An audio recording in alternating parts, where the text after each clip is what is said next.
My friends and my family, this is Trevor Chapman. Modern day man, entrepreneur, achiever, purveyor of the good life, student of life, marketer. After over 10 years in business, tens of millions of dollars, I've learned this one thing. There's too much noise. It takes tactics and strategy. You can't buy it, you earn it through experience. Failure after failure hones the craft. You must become a warrior. It's time to run. The experience you can't buy. You had to have earned it. It's my turn to give back and contribute. I share all of my lessons from 7 to 8 and from 8 to 9 figures. We'll see if it goes from 9 to 10, but I'm gonna give it all to you. Consistency, persistence, dedication, vision, time, discipline, work. I'm gonna give it all to you so that you learn from where I failed and you learn from my experience. My brothers, this is your daily fuel. What's up, my friends? Trevor here. I've got something for you that I think we both probably need to hear. In fact, this is something that I consistently have to remind myself of. Now, people call this many things, like Gary Vee is like, patience. I love what he had to say a long time ago when he had some young kid jump on. He's like, hey, I'm 21 and I'm a life coach. And Gary Vee is like, hey, no offense, but you've lived no life. How are you a life coach? Before you go and you try and give other people advice, go do something so that you've earned their respect, so that you've earned the right to tell them stuff, right? But that aside, for many of us, we've been in the trenches for a long time, whether it's as an entrepreneur, whether it's in a career. I mean, by the time you're in your 30s, if you're a high achiever, you've been jamming for over a decade, sometimes 2 decades. And so often we have not yet hit the level of whatever it is we're trying to achieve that we feel that we deserve. Now, a few things. The fact is we've gotten exactly what we deserve. That's how the universe works. We'll never get what we don't deserve, and we will always get exactly what we deserve because we're nothing but the culmination of our own choices and the consequences thereof, right? So first off, just wipe that away. You have what you deserve. I have what I deserve. So does everybody else. But number 2, it's not that we feel like we deserve something else. It's that we just haven't arrived at that spot that we thought that we would get to by this amount of time, right? Or we did something great at one point in time and the effects of that were supposed to roll forward with us, get the momentum quicker, faster velocity, etc. No matter what it is you're trying to do, and some of us just trying to pay our bills, that's it. Others trying to change the world. Others wanting to live the life of, some YouTube influencer and travel the world and create videos.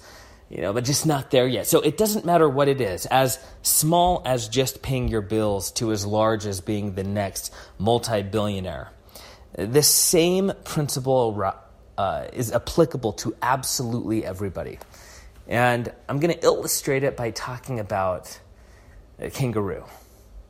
The kangaroo is a highly interesting mammal because it's got the pouch that its young stay in from the time that they are born until they are large enough to actually fend for themselves. Now, when we think of something crawling into the pouch, we're like, oh, it's like a little baby, a human.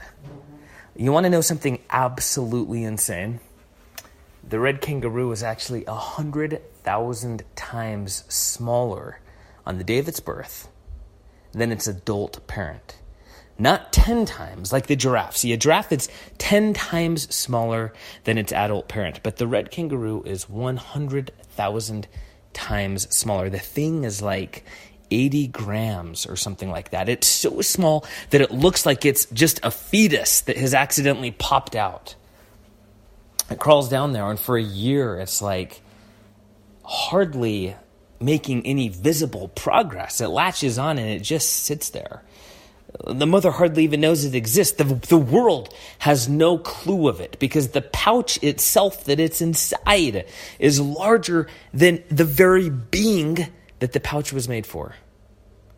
Only after years of looking after that tiny project does it actually start to grow. And only, it's literally a bell curve, or not a bell curve, an exponential curve. Only at a certain point in time, years later, after daily nourishment, after constant care, after it literally feeding off of your body as if it was a parasite, years later, does it finally emerge, and it still isn't self-sufficient. It still can't take care of itself, much less take care of its parents. Whatever your project is, whatever your goal is, anything. It's a red kangaroo, a baby red kangaroo. It's 100,000 times smaller. It's barely larger when you birth it than when it was conceived. A couple dozen grams. The only way that it will ever grow to become self-sufficient, and then more than self-sufficient, to grow into something that can leave its own impact, bring life to others, influence, what do you call a group of kangaroos, a team? I don't know. Influence its surroundings, is for years of constant and diligent care to go by. Can you imagine if the mother said, man, it has been a year and I see no noticeable growth, so I'm going to go start another one. I mean, it would die. It's like a seed. See, the problem is that when we liken our projects and our businesses to trees or anything like that, we know that eventually they'll grow into redwoods, but there's so many, and after a couple weeks, you can see progress. See, your long-term vision, your long-term purpose is not like a tree. Trees grow too rapidly. It's not like a baby or an animal. They also grow way too rapidly. It's like life itself and evolution. It's so small, and unless you consistently monitor the environment that your own dream or vision or goal is in, you'll end up snuffing the life out of it. I wrote about this a long time ago in one of my companies, and it's that so often we look for unicorns in our life. We want like the home runs. Base hits don't register.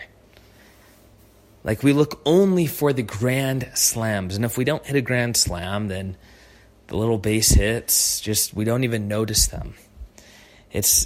Rarely do we have any donkey or unicorns in our life. Rarely. It's the donkeys that are in our life. They're not incredibly sexy. They're not enjoyable. They stink. But here's the deal. A pack train of donkeys moving forward eventually leads to the unicorn, because success never appears. Success is something that accrues after a long, long time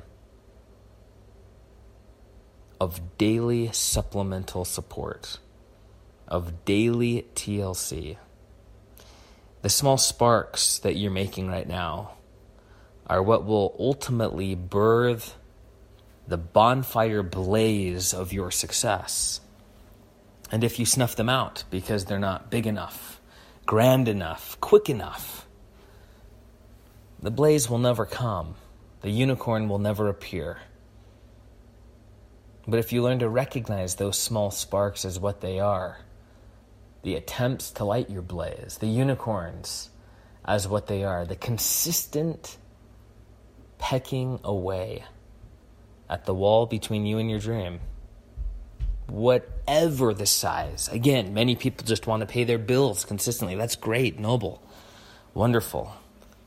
You can be like Elon and want to colonize Mars by nuking the poles. Whatever it is, it takes the ability to care for that vision like the red kangaroo cares for its 83-gram, 100,000 times smaller than itself baby. And if you don't have the patience to let it slowly gain speed and grow, you'll snuff the life out of it. So keep going. Keep loving it. Keep caring for it. Keep working at it. Do it daily. Don't do it for the result. Do it for the thing itself, because the result will not come for potentially decades. And ultimately, you'll get what you deserve. Ultimately, if you put out enough articles, you'll be known. If you knock on enough doors, you'll sell. If you make enough Facebook Live videos, you'll get something that's semi-viral. There are very few overnight successes, and those are engineered usually by corporations or companies that already have had success. Facebook wasn't an overnight success. In the first year in business, they raised $2.5 million. There are far, far less talented companies and people raising that in less than a year. It took an entire team of venture experts to help craft the concept into what it is now. The unicorn didn't just fly down and bestow itself and say, jump on, Zuck. He created a pack train of mules and donkeys that moved forward daily, regardless of what got in its way. And now all of us are on that platform. 10 years later. There's an element to the right time, right place. I mean, don't go start a CD company. Don't go start running wires for telegrams. Use common sense. See which waves are big, which ones you can ride and catch, and which ones aren't. But most importantly, take tender, loving care of that baby red kangaroo that is your vision and dream, and allow it to feed itself from your lifeblood as long as it takes. And eventually, it will grow full-grown, be self-sufficient, and be everything that it genetically was meant to be. If you want to work closer with me, go to trevorchapman.com. All my love, all my respect. Until tomorrow, my friends. Trevor out.